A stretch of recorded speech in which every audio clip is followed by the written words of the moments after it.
ကိုယ့်ရဲ့တသားမမီတွေကိုဖိုးပေးကင်တဲ့မိဘတွေအနေနဲ့ထည့်ထားတဲ့ application တစ်ခုနဲ့လာပြီးတော့မိတ်ဆက်ပေးခြင်းပါတယ်ဒီ application ရဲ့လောက်ဆောင်ချက်ဘယ်လိုလဲဆိုလို့ရှိရင်เนาะကိုယ့်ရဲ့တသားမမီဟာဖုန်းတွေအရန်ဆော့ပြီးတော့မှဒီသမင်းမဟင်းမေးပေါ့เนาะအဲ့လိုမျိုးအခြေအနေမျိုးရောက်နေတဲ့အနေထားအောင်မှာဒီဘက်ကိုယ့်ဘက်ဖုန်းကနေပြီးတော့ပေါ့နော်ကိုယ့်ရဲ့ဖုန်းကနေပြီးတော့မှဒီဖုန်းကိုငမ်းမရကြည့်နေတဲ့အချိန်မှာကိုကဒီ lock ခတ်လိုက်တဲ့ပုံစံမျိုးပေါ့နော်ဖုန်းတစ်ချက်ပိတ်ချလိုက်တဲ့ပုံစံမျိုးပြောမစုံတော့အချိန်အကန့်အသတ်နဲ့ပေါ့နော်ဖုန်းပေးကြည့်ခြင်းနဲ့ဒီအချိန်အကန့်အသတ်နဲ့ပဲဖုန်းပေးကင်မယ်အဲ့လိုမျိုးအနေထားအောင်မှာလုပ်လို့ရမှာဖြစ်ပါတယ် application ရဲ့နာမည်ကတော့ kit360 ပေါ့နော်360 for parent ခေါ်တယ်ပေါ့နော် application ကိုတော့ကျွန်တော်တို့ဒီ Play Store လေးထဲမှာအလွယ်တကူတွားရောက်ပြီးတော့မှ download ဆွဲနိုင်ပါတယ်โอเคdownload ဆွဲပြီးဆိုတာနဲ့ကျွန်တော်တို့ဒီ application တွေကိုဝင်လိုက်ပါမယ်โอเคဒီနေရာမှာသူကရွေးခိုင်းရပါတော့ဒါကိုယ့်ရဲ့တသားမမီဖုန်းထားလိုက်ပါတော့เนาะဒါကျွန်တော်တို့ရဲ့ဖုန်းပေါ့เนาะမိဘဖုန်းပေါ့โอเคတသားမမီဖုန်းဝင်ဆိုဒီဖုန်းကဒီခလေးကင်တဲ့ဖုန်းဖြစ်တဲ့အတွက်ကျွန်တော်တို့ကဒီအောက်ဘက်ကိုယူပေးရမှာဖြစ်ပါတယ်ဒီဖုန်းကကျွန်တော်တို့ဖုန်းပေါ့เนาะမိဘဖုန်းဆိုတော့ဒီအပေါ်ကပေါ့เนาะBarra ဆိုတာကိုရွေးပြလိုက်ပါเนาะရွေးပြီးဆိုတာနဲ့ကျွန်တော်တို့ဒီအောက် continue လေးကိုတစ်ချက်လောက်နှိပ်ပြီးတော့ကြော်ပြလိုက်ပါမယ်โอเคဒီနေထားရမှာပေါ့เนาะဒီနေထားမှာဆိုလို့ရှိရင်เนาะဒီဘက်ဖုန်းဘာမှ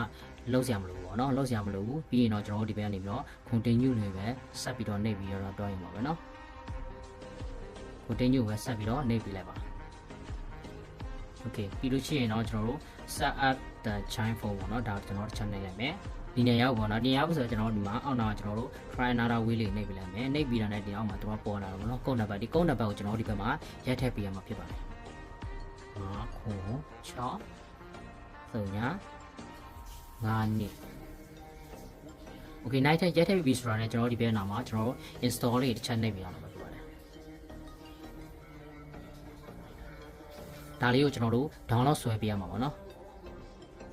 ဒါတော့ဆွဲပြီးတဲ့ချိန်ထိကျွန်တော်ခဏလောက်စောင့်ပြရမှာပေါ့နော်။ Okay ကျွန်တော် application လေးဒီမှာ download ဆွဲပြီးဆိုတာနဲ့ကျွန်တော်ဒီနောက် open လေးတစ်ချက်နှိပ်ပြီးတော့ဝင်ပေးလိုက်ပါမယ်။ပြီးရင်တော့ကျွန်တော်တို့ဒီကုန်းနံပါတ်လေးကိုတစ်ချက်လောက်ရိုက်ထည့်ပေးရမှာပေါ့နော်။